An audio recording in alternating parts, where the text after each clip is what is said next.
Hello viewers, polytechnic ভর্তির আরও একটি নতুন গুরুত্বপূর্ণ ভিডিওতে আপনাদের সকলকে জানাই স্বাগতম।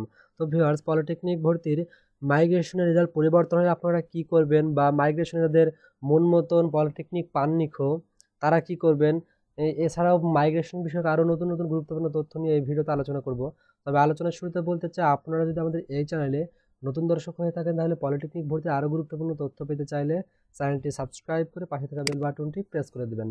তো ভিউয়ার্স, আপনাদের যাদের মাইগ্রেশনের ফলাফল প্রকাশিত হয়েছে, তো আপনারা যারা মন মতো পলিটেকনিক পেয়েছেন বা চয়েস পেয়েছেন, আপনারা যদি সেটাতে ভর্তি হতে ইচ্ছুক হন তাহলে কি করবেন? তাহলে আপনারা শুধুমাত্র আপনাদের যে মাইগ্রেশনটা অন করা আছে সেটা আপনারা অফ করবেন। যদিও অফ না করেন তাহলে কি হবে? যদিও অফ না করেন তাহলে কিন্তু আপনাদের মাইগ্রেশন একের পর এক চলতেই থাকবে। অর্থাৎ আপনি মনে করেন যে প্রথম পর্যায়ে আপনি এই চান্স পেয়েছিলেন 4 নম্বর চয়েসটি, মাইগ্রেশন অন রাখার পরে আপনি 3 নম্বরটি পেয়েছেন। এরপরেও যদি আপনি আবার মাইগ্রেশনটি অফ না করেন তাহলে দেখতে পাচ্ছেন যে এখানে মাইগ্রেশনের ফলাফল প্রথম, দ্বিতীয়, তৃতীয়, চতুর্থ এভাবে একের পর এক মাইগ্রেশনের ফলাফল চেঞ্জ হতেই থাকবে।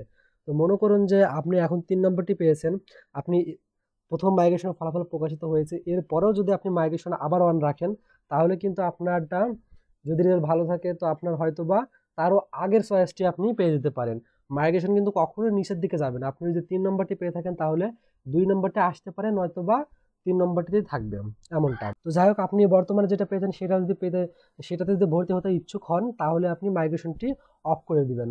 আর যদি মনে করেন আপনি আগেরটা হলে আর ভালো হয় তাহলে আপনি মাইগ্রেশনটি অন রাখবেন। তবে সর্বশেষ যদি আপনি অন রাখেন তাহলে যেইটা আপনার আসবে সেইটাতেই কিন্তু আপনাকে ভর্তি হতে হবে, এটা বাধ্যতামূলক।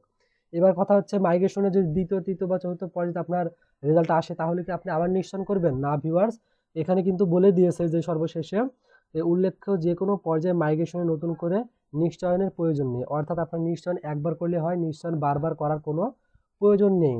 এবার কথা হচ্ছে, আপনাদের যাদের মাইগ্রেশন অন রাখার পরেও ভালো সাবজেক্ট আসেনি তারা আপনারা কি করবেন, বা ভালো পলিটেকনিক আসেনি সেক্ষেত্রে যে আপনারা দেখতে পাচ্ছেন যে আপনাদের মাইগ্রেশন যদি অন রাখেন তাহলে একের পর এক কিন্তু 4 বার মাইগ্রেশন থেকে ফলাফল প্রকাশ করা হবে। তো যদি আপনি অন রাখেন তাহলে প্রথম পর্যায়ে যদি আপনার উপরে সাবজেক্ট না আসে বা আপনার প্রথম চয়েস থেকে আগের চয়েসে না যায়, তো সেক্ষেত্রে আপনি অন রাখলে পরবর্তীতে হয়তো বা যেতে পারে। এই হচ্ছে আপনাদের জন্য আপডেট। তো মাইগ্রেশন থেকে যখন আপনাদের ফলাফল প্রকাশিত হয়ে যাবে এর পরবর্তীতে আপনাদের আর কি কাজ থাকে?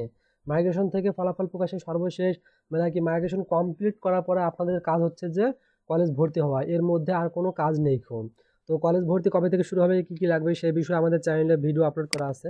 সেগুলো পেতে চাইলে অবশ্যই আমাদের এই চ্যানেলে প্রবেশ করে সেগুলো দেখে নেবেন। তো আজকের ভিডিও পর্যন্ত। ভিডিওটি ভালো হয়ে থাকে লাইক করবেন, কমেন্ট করবেন। ধন্যবাদ।